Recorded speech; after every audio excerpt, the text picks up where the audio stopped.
கருவேப்பிலை மிளகு தொக்கு ரெடி ஆயிடுச்சு. இதை நம்ம சர்வ் பண்ணலாம்.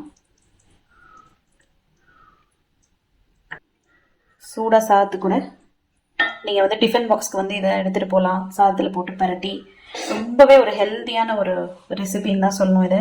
ஏன்னா ஃபுல்லாக கருவேப்பிலை தான் இருக்குது.